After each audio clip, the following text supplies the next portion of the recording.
Hello everyone, welcome to ISPC centre. This is Prashant Kumar. Friends, आज का हमारा यह वीडियो 70वीं बीपीएससी की तैयारी करने वाले सभी अभ्यर्थियों के लिए काफ़ी ज़्यादा महत्वपूर्ण है, क्योंकि आज की इस वीडियो में मैं आप लोगों के साथ 70वीं बीपीएससी को ध्यान में रखते हुए जीएस पेपर 2 के एक महत्वपूर्ण सेक्शन साइंस एंड टेक्नोलॉजी के बारे में, इसके महत्वपूर्ण पाठ्यक्रम, इसकी महत्वपूर्ण रणनीति के बारे में मैं डिस्कस करूंगा। साइंस एंड टेक्नोलॉजी सेक्शन के अंतर्गत कौन कौन से महत्वपूर्ण चैप्टर को आप लोग कंप्लीट करें और उस चैप्टर के अंतर्गत कौन कौन से महत्वपूर्ण सब सेक्शन को कंप्लीट करना है, जो कि एग्जामिनेशन में प्रतिवर्ष जहां से प्रश्न पूछे जाते हैं, और जो महत्वपूर्ण सेक्शन है उन सभी चीजों के बारे में आज की इस वीडियो को में डिस्कस किया जाएगा।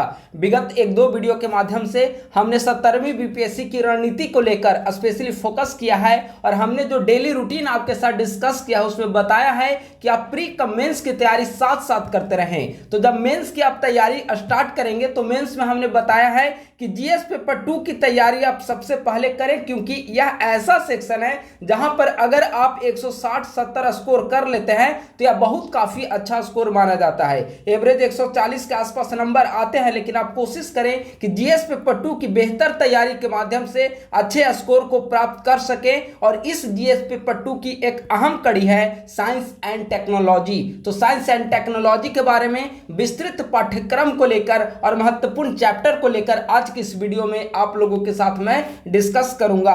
तो आइए विस्तृत पाठ्यक्रम विश्लेषण हम लोग प्रारंभ करते हैं, लेकिन उससे पहले आपको एक जानकारी देता हूं कि प्रश्न इस सेक्शन से किस तरह से पूछे जाते हैं। तो आप सभी जानते हैं कि जीएस पेपर 2 सेक्शन 3 के अंतर्गत 72 मार्क्स के प्रश्न मेंस एग्जामिनेशन के दौरान पूछे जाते हैं। ठीक है, इन 72 मार्क्स में 36 नंबर का जो होता है वह शॉर्ट नोट्स होता है और 36 नंबर का आपको लॉन्ग लिखना होता है। ठीक है, जो 36 नंबर का शॉर्ट नोट्स होगा इसमें 5 शॉर्ट नोट्स आएंगे।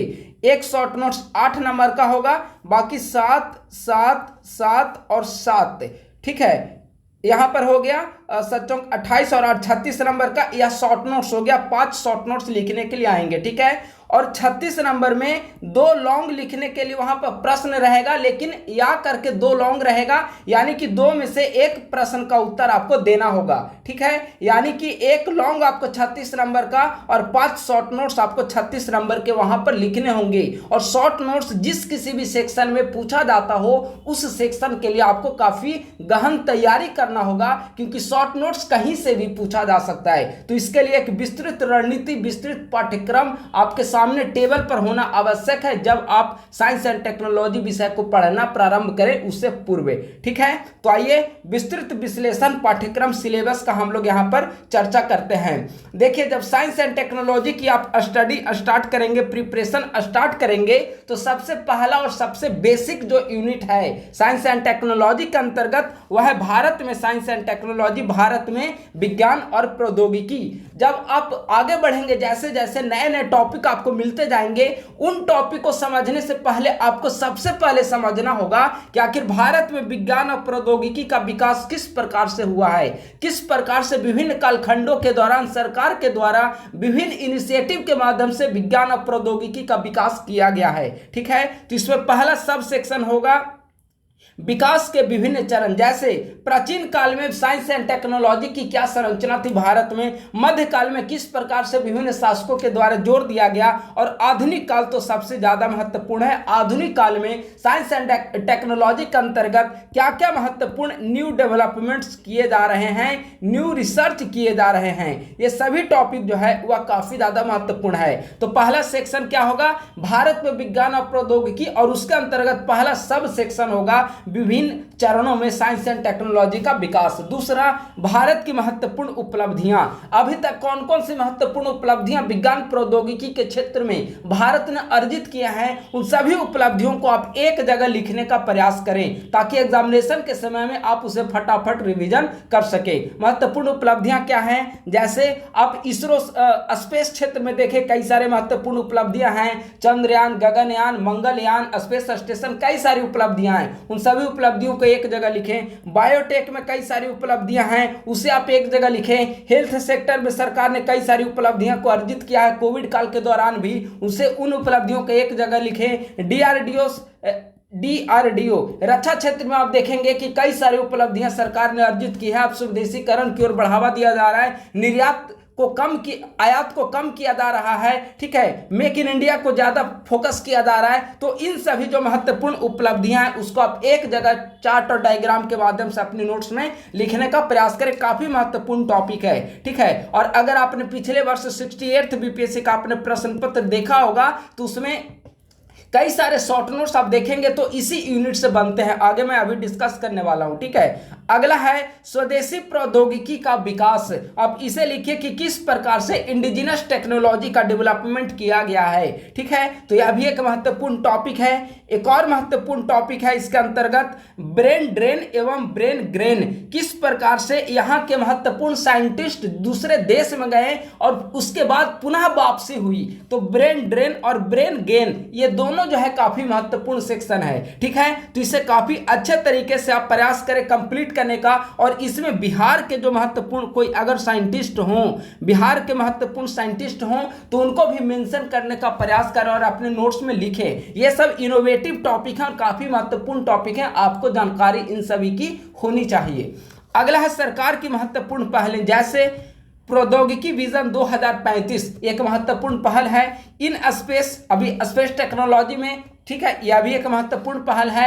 तो ऐसे कई सारे महत्वपूर्ण पहल हैं, उन सभी पहलों पर आपको फोकस करनी होगी। कुछ महत्वपूर्ण पहल की आप एक लिस्ट बनाइए। यहाँ पर हमने 2 पॉइंट दिया है, कई सारे पॉइंट की लिस्ट हो सकती है। सुपर कंप्यूटर का अंतर्गत सुपर कंप्यूटिंग मिशन सरकार के द्वारा लॉन्च किया गया है। 5 देखेंगे कि अब 6G को लेकर विजन डॉक्यूमेंट भारत सरकार ने जारी कर दिया है। तो इन सभी को आप एक जगह लिखने का प्रयास करें। तो आपका पहला सेक्शन होगा भारत में विज्ञान और प्रौद्योगिकी, यानी कि प्राचीन समय से लेकर अभी तक विज्ञान और प्रौद्योगिकी की महत्वपूर्ण सफलताएं, विकास के महत्वपूर्ण चरण, महत्वपूर्ण उपलब्धियां, सरकार के प्रयास, इन सभी को समाहित करके आपका फर्स्ट यूनिट कंप्लीट हो जाता है, ठीक है। अब सिलेबस का दूसरा यूनिट और अति महत्वपूर्ण टॉपिक होगा वह है एनर्जी यानी कि ऊर्जा। आप सभी देखते होंगे कि सरकार के द्वारा नवीकरणीय ऊर्जा के क्षेत्र में दिन प्रतिदिन डेवलपमेंट के कार्य किए जा रहे हैं और इसमें काफी हद तक सरकार सफल भी हुई है, चाहे वह भारत सरकार हो या फिर बिहार सरकार। तो इसके अंतर यह काफी महत्वपूर्ण टॉपिक है, काफी विस्तृत तरीके से इसे आपको कंप्लीट करना होगा। ऊर्जा जब टॉपिक आप स्टार्ट करेंगे तो सबसे पहला तो यही टॉपिक होगा, ऊर्जा के बारे में आप जानने का प्रयास करें। ऊर्जा के वर्गीकरण को आप समझें, नवीकरणीय और अनवीकरणीय। वर्गीकरण में 2 सेक्शन महत्वपूर्ण है, नवीकरणीय और दूसरा अनवीकरणीय, ठीक है। नवीकरणीय के अंतर्गत कौन कौन आते हैं आप उसकी लिस्ट बनाइए। सौर ऊर्जा है, पवन ऊर्जा है, जल विद्युत ऊर्जा है, ठीक है। इन सभी के एक ज्वारीय वगैरह, इन सभी के एक लिस्ट आप बनाइए। नवीकरणीय ऊर्जा, अनवीकरणीय ऊर्जा, कोयला पेट्रोल वगैरह जो है उसे अनवीकरणीय ऊर्जा में रखा जाता है। तो इसे क्यों इस श्रेणी में रखा जाता है, ठीक है, इन दोनों की क्या क्या विशेषताएं हैं अलग अलग, और भारत अनवीकरणीय से नवीकरणीय की ओर क्यों बढ़ रहा है, इन सभी चीजों को आप यहां अच्छे तरीके से कंप्लीट करें। जब आप नवीकरणीय ऊर्जा को पढ़ेंगे तो नवीकरणीय ऊर्जा में अगर मान लेते हैं कि आप सौर ऊर्जा टॉपिक को आज आप कंप्लीट कर रहे हैं, ठीक है, तो सौर ऊर्जा जब आप पढ़ना स्टार्ट करें तो सौर ऊर्जा के क्या लाभ होंगे, ठीक है, इसके क्या नुकसान हैं, भारत में क्या संभावनाएं हैं, क्या महत्वपूर्ण चुनौतियां हैं। चुनौतियां मतलब कि टेक्नोलॉजी महंगी है, सस्ती है, क्या किस प्रकार से हम इसको पूरे भारत में इंप्लीमेंट करेंगे, ठीक है। महत्वपूर्ण प्रयास क्या हैं, नेशनल, इंटरनेशनल और स्टेट गवर्नमेंट, इन तीनों के महत्वपूर्ण प्रयास, इन सभी को आप लिस्ट बनाइए, ठीक है। तब जाकर ये टॉपिक विस्तृत तरीके से आपका कंप्लीट हो पाएगा और कहीं से भी प्रश्न आए तो आप आंसर लिखने की स्थिति में होंगे, ठीक है। इसी प्रकार से आप पवन ऊर्जा को लीजिए, हर एक ऊर्जा जो महत्वपूर्ण है उसे आप इसी प्रकार से कंप्लीट करें, ठीक है। अगला है नाभिकीय ऊर्जा। देखिए नाभिकीय ऊर्जा भी एक काफी महत्वपूर्ण है। तो नाभिकीय ऊर्जा जब आप पढ़ेंगे तो देखिए बेसिकली 2 ऊर्जा आपको कंप्लीट करना होगा, एक नाभिकीय और दूसरा नवीकरणीय ऊर्जा, ठीक है। तो नाभिकीय में एक विकल्प के रूप में नाभिकीय ऊर्जा स्वच्छ ईंधन का स्रोत किस प्रकार से है, नाभिकीय ऊर्जा के समझ क्या चुनौतियां हैं और भारत सरकार की न्यूक्लियर पॉलिसी नाभिकीय नीति क्या है, इसे आपको कंप्लीट करना होगा, ठीक है। अब इसी के अंतर्गत सेक्शन है अनवीकरणीय से नवीकरणीय की तरफ, अभी हमने बताया है, ठीक है। अगला है नवीकरणीय ऊर्जा। तो नवीकरणीय ऊर्जा का वर्गीकरण, यानी अभी हमने बताया कौन कौन से वर्गीकरण है, सौर, पवन, जल विद्युत, ज्वारीय ऊर्जा, भूतापीय, ठीक है, ऐसे ऐसे जितने सारे हैं नवीकरणीय ऊर्जा में आ सकते हैं, बायोमास वगैरह, बायोगैस, तो इन सभी को यहां पर आपको रखना है। इसके अलावा एक और बात आप लोग ध्यान रखेंगे कि इसके अलावा भी स्वच्छ ईंधन के कई सारे स्रोत हाल के दिनों में काफी डेवलप हुए हैं, जैसे हाइड्रोजन ऊर्जा को लेकर, ठीक है। अब इस पर पॉलिसी बन चुकी है, तो उसे भी आपको कंप्लीट करना होगा, ध्यान रखना होगा, ठीक है। तो नवीकरणीय ऊर्जा का वर्गीकरण हो गया। अब नवीकरणीय ऊर्जा के क्या लाभ हैं, क्या हानियां हैं, भारत में क्या संभावनाएं हैं, ठीक है, किस प्रकार से यहाँ सौर ऊर्जा की संभावना है, पवन ऊर्जा की संभावना है, विद्यमान है तटीय क्षेत्रों में, ठीक है। सरकार क्या प्रयास कर रही है, हमने बताया प्रयास में 3 स्तर के 3 लेयर के प्रयास आपको कंप्लीट करना होगा, राज्य स्तर, राष्ट्रीय और अंतरराष्ट्रीय, इंटरनेशनल। इन 3 लेवल पर आप, इन 3 लेयर के लिए आपको काम करना होगा। अंत में इसकी विशेषता और इसकी चुनौतियां कौन कौन सी महत्वपूर्ण चुनौतियां हैं, जैसे एनर्जी ट्रांसमिशन एक सबसे बड़ी चुनौती होती है, वित्तीय एक फाइनेंशियल सबसे बड़ी चुनौती होती है। तो इन सभी चुनौतियों की लिस्ट आपके पास होनी चाहिए। तो ऊर्जा के अंतर्गत इतना आपको कंप्लीट करना है, ठीक है। ये सारे जो टॉपिक हैं प्रीवियस ईयर के अकॉर्डिंग हमने देखने के बाद इसे तैयार किया है, ठीक है। तो उम्मीद है कि जो टॉपिक यहाँ पे डिस्कस किया जा रहा है तो उसके अंतर्गत आपको कहीं कोई दिक्कत नहीं आएगी। अगर कहीं कोई आपको दिक्कत आए तो आप डायरेक्ट हमसे संपर्क करके अपनी समस्याओं का समाधान कर सकते हैं। अगला टॉपिक है अंतरिक्ष यानी कि स्पेस सेक्टर। स्पेस काफी महत्वपूर्ण टॉपिक है, स्पेशली बीपीएससी के लिए। एनर्जी और स्पेस बीपीएससी मेंस के लिए एक हॉट टॉपिक माना जाता है, और चूंकि यह करंट ओरिएंटेड टॉपिक है तो आपसे उम्मीद की जाती है कि हर एक महत्वपूर्ण सेक्शन को आप लोग अच्छे तरीके से कंप्लीट करें। अंतरिक्ष क्षेत्र में देखेंगे तो भारत का अंतरिक्ष कार्यक्रम किस प्रकार का है, इसे आपको कंप्लीट करना है। इसरो की स्थापना, इसे आपको देख लेना है। सामाजिक आर्थिक विकास में अंतरिक्ष क्षेत्र का, अंतरिक्ष प्रौद्योगिकी का, स्पेस टेक्नोलॉजी का क्या रोल है, इसे आपको कंप्लीट कर लेना है। अंतरिक्ष क्षेत्र में क्या महत्वपूर्ण उपलब्धियां रही हैं, इन महत्वपूर्ण कम से कम 7-8 महत्वपूर्ण उपलब्धियों को लिखें आप। मंगलयान, चंद्रयान, अब गगनयान तो महत्वपूर्ण लक्ष्य में आएंगे, ठीक है। तो ऐसे कई महत्वपूर्ण उपलब्धियां जो कि आप लिख सकते हैं, तो उसकी आप चार्ट बना लें, ठीक है। भविष्योन्मुखी लक्ष्य, भविष्य में आने वाले समय के लिए क्या क्या लक्ष्य हैं, ठीक है। शुक्रयान एक महत्वपूर्ण लक्ष्य है, ठीक है। इसके अलावा गगनयान महत्वपूर्ण लक्ष्य है। स्पेस स्टेशन यह भी एक महत्वपूर्ण लक्ष्य है, और इस पर तेजी से भारत सरकार काम कर रही है, स्पेशली स्पेस एजेंसियां जो हैं वह काम कर रही है, ठीक है। प्रक्षेपण यान का विकास, किस प्रकार से भारत में प्रक्षेपण यान का क्रमिक विकास हुआ है, PSLV हो गया, GSLV हो गया, इन सभी को अच्छे तरीके से कंप्लीट आपको कर लेना है, ठीक है। तो प्रक्षेपण यान का विकास यहां से हो गया। इसके बाद अंतरिक्ष कूटनीति, स्पेस डिप्लोमेसी। अब स्पेस डिप्लोमेसी क्या है इसे देखिए।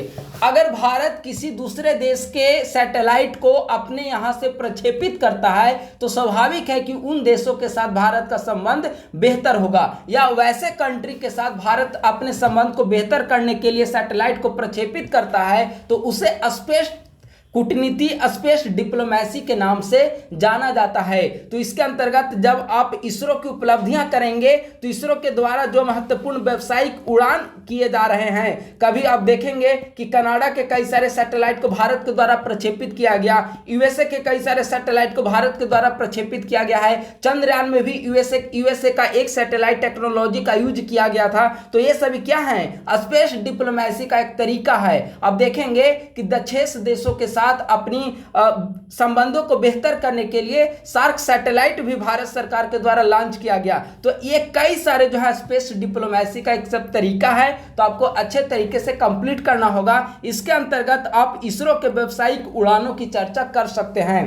निजी क्षेत्र की क्या भूमिका है अंतरिक्ष में, आप इसे देखिए। अभी ग्लोबल स्पेस इकोनॉमी में भारत का क्या रोल है, भारत की क्या उसमें कंट्रीब्यूशन है, इन सभी डेटा को आप लोग लिखिए, ठीक है। अंतरिक्ष कचरा एक महत्वपूर्ण टॉपिक आजकल बना हुआ है। कई सारे एडिटोरियल हमने आपको भेजा है अंतरिक्ष कचरा के ऊपर अपने टेलीग्राम ग्रुप @ISPC सेंटर पर, आप लोग उसे वहां से कलेक्ट कर सकते हैं, ठीक है। इसके अलावा अन्य कई सारे मुद्दे हैं। हाल ही में सरकार के द्वारा न्यू स्पेस पॉलिसी 2023 को लॉन्च किया गया, इसे आप अच्छे तरीके से कंप्लीट कर लेंगे। स्पेस विजन इंडिया 2025 को लॉन्च किया गया है, इसे भी आप अच्छे तरीके से देख लेंगे तो ये सारे जो टॉपिक है स्पेस टेक्नोलॉजी के अंतर्गत आपको काफी अच्छे तरीके से कंप्लीट करना होगा। ठीक है, तो 3 महत्वपूर्ण टॉपिक हमने यहां पर कंप्लीट कर लिया। अब चौथा महत्वपूर्ण टॉपिक की ओर आइए, बायोटेक्नोलॉजी यानी कि जैव प्रौद्योगिकी। जैव प्रौद्योगिकी जो है इसके अंतर्गत आपको कंप्लीट करना है कि भारत में जैव प्रौद्योगिकी की क्या भूमिका है, जैव प्रौद्योगिकी का विभिन्न क्षेत्र में क्या अनुप्रयोग है। अब कई सारे क्षेत्र हो सकते हैं, यहाँ पर हमने 4 क्षेत्र आपको पॉइंट वाइज के रूप में हमने समझाने के लिए दिया है, लेकिन इसके अलावे भी कई सारे सेक्टर में बायोटेक्नोलॉजी का यूज किया जा सकता है। हमने 4 अनुप्रयोग बताए हैं, जैसे स्वास्थ्य क्षेत्र में बायोटेक्नोलॉजी की क्या भूमिका है, एग्रीकल्चर में बायोटेक्नोलॉजी की क्या भूमिका है, शिक्षा के क्षेत्र में उसकी क्या भूमिका है, और सुरक्षा यानी कि सिक्योरिटी दृष्टिकोण से बायोटेक्नोलॉजी का क्या भूमिका है। तो ये सभी जो पॉइंट है इसमें आपकी बायोटेक्नोलॉजी की भूमिका को आपको कंप्लीट करना है। इसके अलावा भी अगर जैव प्रौद्योगिकी के उपयोग हों तो उसे भी आपको कंप्लीट करना है। अगला है सरकार की महत्वपूर्ण पहले, बायोटेक्नोलॉजी से संबंधित सरकार की क्या महत्वपूर्ण पहले सरकार के द्वारा किए गए हैं इसे, और फिर विभिन्न क्षेत्रों में महत्वपूर्ण उपलब्धियां भी आपको इसके अंतर्गत कंप्लीट करना है। जब आप जैव प्रौद्योगिकी को कंप्लीट करेंगे तो जैव प्रौद्योगिकी के अंतर्गत ही एक महत्वपूर्ण टॉपिक है क्लोनिंग। यहां से प्रश्न पूछे जाने की बहुत संभावना है, हालांकि प्रश्न अभी तक बहुत कम या फेवरेट टॉपिक रहा है बीपीएससी का, लेकिन क्लोनिंग पे प्रश्न कभी भी पूछा जा सकता है। शॉर्ट नोट्स के लिए भी से आप लोग तैयार कर लेंगे कि अगर शॉर्ट नोट्स पूछा गया तो आप कंप्लीट कर सकें। अगर आप लॉन्ग के लिए पढ़ेंगे तो स्वाभाविक है कि शॉर्ट नोट्स वहां आप लिखने की स्थिति में होंगे, बशर्ते आपकी राइटिंग स्किल जो हो वह अन्य अभ्यर्थियों की तुलना में बेहतर होनी चाहिए। इसके अलावा मानव जीनोम परियोजना भी एक महत्वपूर्ण टॉपिक है। अब बायोटेक्नोलॉजी से संबंधित कुछ शॉर्ट नोट्स भी है जिसे आपको कंप्लीट करना होगा, उसमें स्टेम सेल और जीएम क्रॉप यह महत्वपूर्ण है। 2-3 दिन पहले का दैनिक जागरण एडिटोरियल में जीएम क्रॉप दिया हुआ था आर्टिकल, ठीक है, तो काफी महत्वपूर्ण ये सारे टॉपिक है। जीएम क्रॉप पर अक्सर आर्टिकल आते रहता है विभिन्न न्यूज़पेपर में, तो अगर आप न्यूज़पेपर को कंटिन्यूअसली अध्ययन करते हैं तो आपका न सिर्फ करंट सेक्शन कंप्लीट होगा बल्कि polity, science, technology, geography, economy, हर एक सेक्शन जो है आपका वहां से कंप्लीट होता चला जाएगा। इसीलिए हमने प्रीवियस वीडियो में आपको बताया है कि न्यूज़पेपर को पर डे आप लोग पढ़ें। एक अच्छे जागरूक सिविल सर्वेंट के लिए न्यूज़पेपर पढ़ना अत्यंत आवश्यक है। ठीक है, तो बायोटेक्नोलॉजी का यहां पर सिलेबस फिनिश होता है। अब आइए 5वां पॉइंट, नैनो प्रौद्योगिकी, नैनो तकनीकी। नैनो तकनीकी के अंतर्गत विभिन्न क्षेत्रों में इसका क्या क्या प्रयोग है, इसकी क्या महत्वपूर्ण उपलब्धियां हैं, सरकार की क्या महत्वपूर्ण पहले हैं, तथा नैनो प्रौद्योगिकी के क्षेत्र में क्या महत्वपूर्ण चुनौतियां हैं, इसे आपको कंप्लीट करना है। जब आप उपयोग को कवर करेंगे तो जो भी हमने बताया बायोटेक्नोलॉजी में, जैसे स्वास्थ्य क्षेत्र में नैनोटेक का क्या यूज किया जा सकता है, कृषि में नैनोटेक का क्या यूज है, इन सभी सेक्शन को आपको कंप्लीट करते हुए चले जाना है, चलते आगे बढ़ते चलना है। ठीक है, 5 टॉपिक हो गया। अब आइए 6ठा, कृत्रिम बुद्धिमत्ता एवं रोबोटिक्स। काफी महत्वपूर्ण टॉपिक है और शायद ही कोई दिन ऐसा होगा जिस दिन न्यूज़पेपर में एआई और रोबोटिक्स की चर्चा ना हो। ठीक है, इतना महत्वपूर्ण टॉपिक है कृत्रिम बुद्धिमत्ता एवं रोबोटिक्स।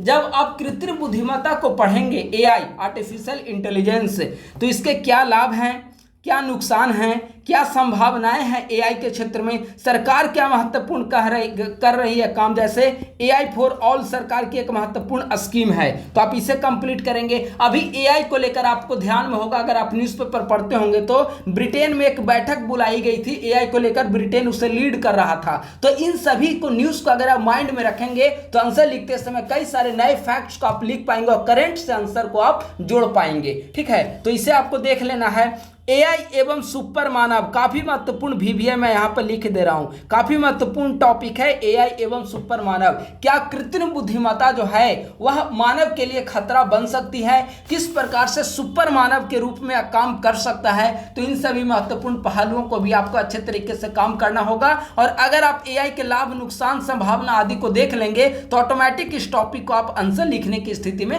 हो जाएंगे, क्योंकि माइंड जो होगा वह टॉपिक को आपको समझ चुका होगा। अगला है एआई एवं मानव द्वंद्व। आपने देखा होगा कि एआई को लेकर कई सारे जो साइंटिस्ट हैं उनके द्वारा भी चेताया गया है कि आने वाले समय में जो एआई है वह मानव के लिए खतरा उत्पन्न हो सकता है। तो किस प्रकार से एआई और मानव के बीच द्वंद्व की स्थिति बनी हुई है या बनने की संभावना है, बेरोजगारी को लेकर, सिक्योरिटी को लेकर, इन सभी सेक्शन को आपको कंप्लीट करना होगा। और कृत्रिम बुद्धिमत्ता के अंतर्गत अंतिम में जो टॉपिक आपको पढ़ लेना है वह क्या चैलेंजेज है, इसके समझ क्या महत्वपूर्ण चुनौतियां हैं, इन चुनौतियों को भी आपको अच्छे तरीके से कंप्लीट करना होगा। चुनौतियों में जैसे बेरोजगारी को लेकर क्या महत्वपूर्ण चुनौतियां हो सकती है, सिक्योरिटी को लेकर क्या महत्वपूर्ण चुनौतियां हैं, ठीक है, मानव सभ्यता को लेकर क्या महत्वपूर्ण चुनौतियां उभर सकते हैं। तो इन सभी टेक्नोलॉजी है या हमारे पर्सनल सिक्योरिटी के लिए भी ये सभी जो है टेक्नोलॉजी खतरनाक है। तो इन सभी चुनौतियों को आपको काफी अच्छे तरीके से कंप्लीट करना होगा। अगला पॉइंट की ओर आइए, क्वांटम प्रौद्योगिकी यानी कि क्वांटम टेक्नोलॉजी। क्वांटम टेक्नोलॉजी में भी सबसे पहले आपको विभिन्न क्षेत्रों में क्या यूज है क्वांटम टेक्नोलॉजी का, इसके बाद क्या नुकसान है इसके, सरकार के महत्वपूर्ण प्रयास, इसके अंतर्गत राष्ट्रीय क्वांटम मिशन अत्यंत महत्वपूर्ण है। आप देखेंगे कि बजट में भी सरकार के द्वारा घोषणा की गई है, तो उन घोषणा को भी क्या महत्वपूर्ण घोषणाएं की गई है, क्वांटम प्रौद्योगिकी से संबंधित अन्य क्या कार्य किए जा रहे हैं, नीति आयोग का क्या विचार है क्वांटम प्रौद्योगिकी को लेकर। तो इन सभी सेक्शन को आपको अच्छे तरीके से कंप्लीट करना होगा। यानी कि जब आप एक बार टॉपिक को उठाइए तो उस टॉपिक को सभी तरीके से कंप्लीट करते हुए आगे बढ़िए। मैं कि यहां पर विस्तृत एक डायमेंशन आपको देने का प्रयास कर रहा हूं ताकि जब आप पढ़ने की शुरुआत करें तो अब एक रोड मैप आपके माइंड में सेट हो चुका होगा, ठीक है। अगला पॉइंट आइए, संचार प्रौद्योगिकी यानी कि कम्युनिकेशन टेक्नोलॉजी। संचार प्रौद्योगिकी यानी कि कम्युनिकेशन यानी कि संचार, एक दूसरे व्यक्ति से जो संवाद स्थापित करने की प्रक्रिया होती है वह संचार होती है। तो कैसे संवाद स्थापित कर सकते हैं, इंटरनेट भी इसका एक महत्वपूर्ण साधन है, मोबाइल भी इसका एक महत्वपूर्ण साधन है, और यही सारे जो टेक्नोलॉजी होंगे वे संचार प्रौद्योगिकी के अंतर्गत आते हैं। पहला है सुपर कंप्यूटर। तो सुपर कंप्यूटर का क्या यूज है डिफरेंट सेक्टर में, उसे आपको देख लेना है। सरकार क्या प्रयास कर रही है सुपर कंप्यूटर को लेकर, नीति आयोग का क्या अनुमान है सुपर कंप्यूटर को लेकर, और भारत में कौन से सुपर कंप्यूटर का निर्माण किया जा चुका है। इन सभी सुपर कंप्यूटर जो है उस टॉपिक को आपको अच्छे तरीके से करना होगा। सरकार के द्वारा राष्ट्रीय सुपर कंप्यूटर मिशन को भी लॉन्च किया गया है। तो इस मिशन, इसकी विशेषता और सरकार का क्या प्रारूप है, इसके डेवलपमेंट को लेकर क्या मॉडल है सरकार के सामने, इसे भी आपको अच्छे तरीके से देख लेना होगा। अगला 4G 5G ओब्लिक 6G। आप सभी जानते हैं कि भारत में 6G को लेकर विजन डॉक्यूमेंट जारी किया जा चुका है। तो इस विजन डॉक्यूमेंट की क्या महत्वपूर्ण विशेषताएं हैं, 4G 5G और 6G में क्या अंतर है, क्या समानताएं हैं, 4G 5G से किस प्रकार भिन्न है, 5G और 6G में किस प्रकार से दोनों में भिन्नताएं होंगी, इसे भी आपको अच्छे तरीके से कंप्लीट कर लेना है।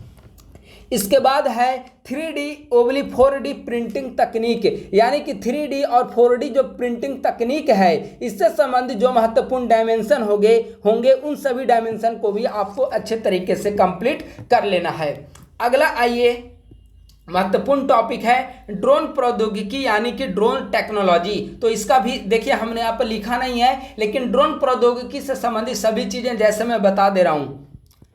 विभिन्न क्षेत्रों में ड्रोन प्रौद्योगिकी का क्या यूज है, यूज आपको देख लेना है। सरकार के द्वारा 2021 में नई ड्रोन नीति, न्यू ड्रोन पॉलिसी लाई गई है। उस पॉलिसी को आपको अच्छे तरीके से देख लेना है। इसका कृषि के क्षेत्र में क्या यूज किया जा सकता है, स्वास्थ्य क्षेत्र में क्या यूज किया जा सकता है, आपदा प्रबंधन में क्या ड्रोन का कैसे हम यूज कर सकते हैं, इन सभी चीज़ों, सिक्योरिटी पर्पज से हम सुरक्षा प्रबंधन के लिए ड्रोन का किस प्रकार से यूज करेंगे। तो इन सभी चीज़ों को आपको अच्छे तरीके से कंप्लीट कर लेना है। स्पेशली कृषि और स्वास्थ्य का क्षेत्र जो है बहुत महत्वपूर्ण है ड्रोन टेक्नोलॉजी को लेकर, ठीक है। और ड्रोन पॉलिसी 2021 इसे आपको देख लेना है। किसी भी टेक्नोलॉजी आपके सामने पढ़ने के लिए आए तो उसका यूज, उसकी चैलेंजेस, संभावनाएं और सरकार के प्रयास, ये 4 सेक्शन जो है आपको हर एक डायमेंशन से कर लेना है, हर एक टेक्नोलॉजी को लेकर। अगला है भौम जल संकट, यानी कि भौम जल संकट से संबंधित जो महत्वपूर्ण फैक्ट्स हैं, भौम जल संकट के क्या कारण हैं, इसके क्या समाधान हो सकते हैं, भारत सरकार क्या महत्वपूर्ण स्कीम लाई है भौम जल को दूर करने को लेकर, बिहार सरकार के क्या महत्वपूर्ण स्कीम है भौम जल संकट को लेकर, साइंस एंड टेक्नोलॉजी का क्या प्रयोग किया जा सकता है भौम जल संकट के निवारण को लेकर, किस प्रकार से पीपल जागरूकता जो है लोगों की जागरूकता इसके लिए महत्वपूर्ण मददगार साबित हो सकती है, नदी जोड़ो परियोजना किस प्रकार से साबित हो सकती है, बिहार सरकार स्पेशली कैसे काम कर रही है प्रबंधन को लेकर। ठीक है, तो इन सभी सेक्शन को आपको अच्छे तरीके से कंप्लीट कर लेना होगा विथ डेटा के साथ है। ठीक है, महत्वपूर्ण डेटा, कई सारे आर्टिकल हमने आपको भेजा है जनसत्ता का एडिटोरियल वगैरह अपने टेलीग्राम ग्रुप @ISPC सेंटर पर, तो उसे आप वहां से जाकर आप हमारे आर्टिकल को पढ़िए और वहां से अपने नोट्स को इनरिच करिए। ठीक है, अगला है नवीनतम प्रौद्योगिकी, यानी कि नए नए जो तकनीक का इजाद हो रहा है उन सभी तकनीक को आप कैसे कंप्लीट करेंगे, जैसे ब्लॉकचेन प्रौद्योगिकी, बिग डाटा प्रौद्योगिकी और सेमीकंडक्टर। स्पेशली सेमीकंडक्टर बहुत महत्वपूर्ण है, कारण अभी जब भारतीय प्रधानमंत्री नरेंद्र मोदी की अमेरिका यात्रा हुई थी तो इंडिया और अमेरिका के मध्य, इंडिया यूएसए के मध्य सेमीकंडक्टर को लेकर एक समझौता हुआ है, काफी महत्वपूर्ण है। इसके अलावा गुजरात में सेमीकंडक्टर को लेकर एक सम्मेलन का आयोजन किया जा चुका है। ठीक है, तो ये सभी जो है वह सेमीकंडक्टर काफी ज्यादा महत्वपूर्ण है, यह इंगित कर रहा है। तो आप सेमीकंडक्टर को भी अच्छे तरीके से कंप्लीट कर लेंगे। तो ब्लॉकचेन प्रौद्योगिकी, बिग डाटा प्रौद्योगिकी और सेमीकंडक्टर यह हॉट टॉपिक माना जाएगा, तो इससे आप अच्छे तरीके से कंप्लीट कर लेंगे। इसके बाद आप सभी जानते हैं कि इन दोनों वायु प्रदूषण का काफी ज्यादा चर्चा है न्यूज़पेपर के अंतर्गत, स्पेशली दिल्ली एनसीआर क्षेत्र में। ठीक है, तो प्रदूषण साइंस एंड टेक्नोलॉजी का एक सेक्शन है। आप देखे होंगे न्यूज में आपने पढ़ा होगा कि वायु प्रदूषण को कम करने के लिए दिल्ली में कृत्रिम वर्षा की चर्चा की गई थी, काफी चर्चा रहा था कृत्रिम वर्षा। तो क्या कृत्रिम वर्षा से सच में वायु प्रदूषण को कम किया जा सकता है? कृत्रिम वर्षा कराना इतना आसान है, इसके क्या लाभ हो सकते हैं और क्या हानियां हो सकती है कृत्रिम वर्षा की? तो इन सभी चीजों को आपको हमेशा न्यूज माइंड में रखना है। स्पेशली प्रदूषण, सारा जल प्रदूषण, वायु प्रदूषण, ध्वनि प्रदूषण, मृदा प्रदूषण, इन सभी प्रदूषण को आप पढ़िए। और ई कचरा भी हमने यहीं पर रख दिया है, ई कचरा प्रदूषण टॉपिक के अंतर्गत। तो ई कचरा को भी आप लोग विस्तृत विश्लेषण के माध्यम से कंप्लीट करने का प्रयास करें।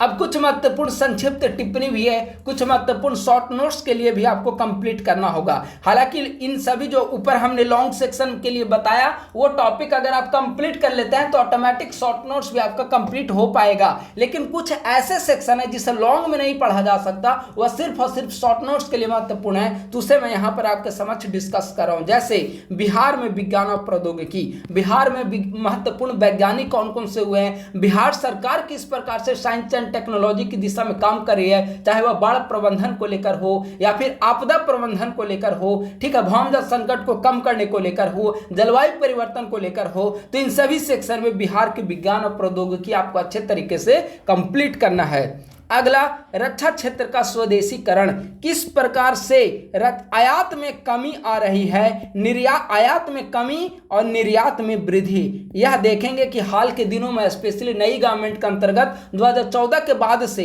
आयात में गिरावट आई है और निर्यात में वृद्धि हुई है। तो किस प्रकार से स्वदेशीकरण को बढ़ावा मिल रहा है, रक्षा क्षेत्र में मेक इन इंडिया काफी महत्वपूर्ण रोल प्ले कर रहा है, तो इसे आपको कंप्लीट करना है। अगला, राष्ट्रीय हाइड्रोजन नीति 2023, यह लॉन्ग में भी प्रश्न पूछा जा सकता है हाइड्रोजन नीति को लेकर, हाइड्रोजन पॉलिसी को लेकर, तो इसे आप दोनों तरीके से कंप्लीट कर लेंगे। इसके अलावा विभिन्न क्षेत्रों में विज्ञान और प्रौद्योगिकी का क्या यूज हो सकता है, जैसे रक्षा क्षेत्र में विज्ञान और प्रौद्योगिकी का यूज, स्वास्थ्य के क्षेत्र में, कृषि के क्षेत्र में, शिक्षा के क्षेत्र में, जनसंख्या नियंत्रण, प्रदूषण नियंत्रण, यहाँ एक आपदा प्रबंधन भी आप लिख लीजिए, आपदा प्रबंधन, सीमा सुरक्षा, बॉर्डर सिक्योरिटी। तो इन सभी सेक्शन को आपको अच्छे तरीके से कंप्लीट करना होगा। तो यहां तक आपका विस्तृत विश्लेषण पाठ्यक्रम का सिलेबस का समाप्त होता है। अब देखिए कि इन सेक्शन को आप कैसे कंप्लीट करेंगे। हमने टॉपिक तो बता दिया, लेकिन टॉपिक बताने से क्या होगा जब आपके पास कंटेंट ही नहीं होंगे, तो कंटेंट कहां से आपके पास आएंगे, कौन से महत्वपूर्ण बुक्स को आपको प्रेफर करना है।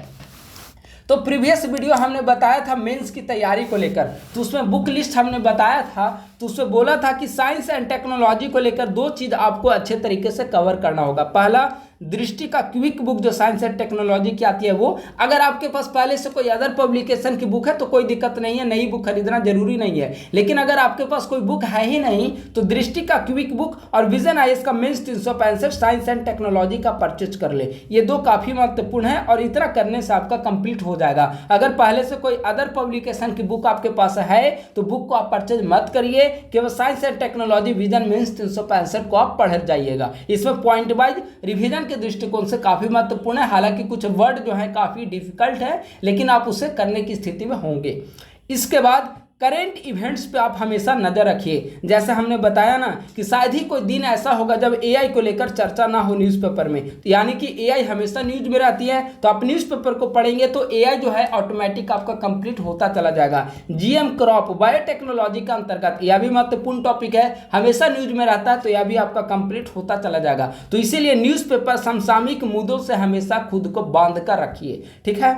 अगला महत्वपूर्ण सोर्स आपका होना चाहिए PYQ previous year question paper. Previous year question paper के माध्यम से आपको पता चल पाएगा कि किस तरीके से, किस डायमेंशन में, किस टॉपिक से प्रश्न कितनी गहराई में जाकर पूछे जा सकते हैं, डेप्थ आपकी पता चल पाएगी। तो PYQ का आप जरूर अध्ययन करें और सारे PYQ आप सॉल्व करने का प्रयास करें।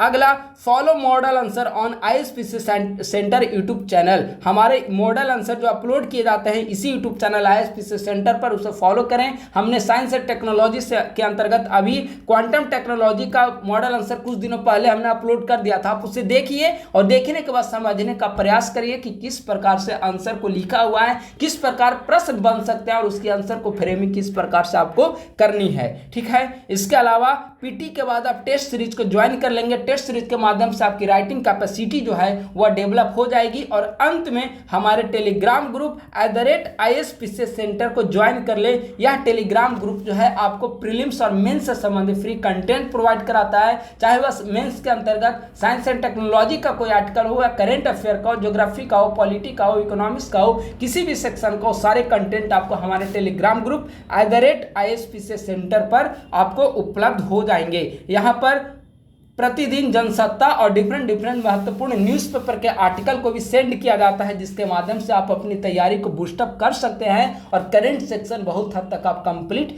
कर सकते हैं। तो इस प्रकार से आज का हमारा वीडियो यहीं पर समाप्त होता है। इस वीडियो के अंतर्गत जीएस पेपर 2 का एक महत्वपूर्ण सेक्शन साइंस एंड टेक्नोलॉजी के पाठ्यक्रम को एनालिसिस करने का हमने प्रयास किया और उसे किस प्रकार से आपको अध्ययन करनी होगी, बुक लिस्ट को हमने बताया, टॉपिक को बता दिया। तो सारी चीज़ें लगभग हमने डिस्कस कर दिया है साइंस एंड टेक्नोलॉजी को लेकर। उम्मीद है कि किसी प्रकार की कोई दिक्कत नहीं आएगी तैयारी के दौरान। अगर कोई दिक्कत आए तो आप डायरेक्ट कमेंट सेक्शन में कर सकते हैं, आपकी तैयारी, आपकी जो भी समस्या होगी उसका समाधान कर दिया जाएगा। अपने दोस्तों के साथ इस यूट्यूब चैनल का लिंक अवश्य शेयर करें ताकि अधिक से अधिक संख्या में बीपीएससी की तैयारी करने वाले अभ्यर्थी हमारे चैनल से जुड़ सके। थैंक यू सो मच, बहुत बहुत धन्यवाद।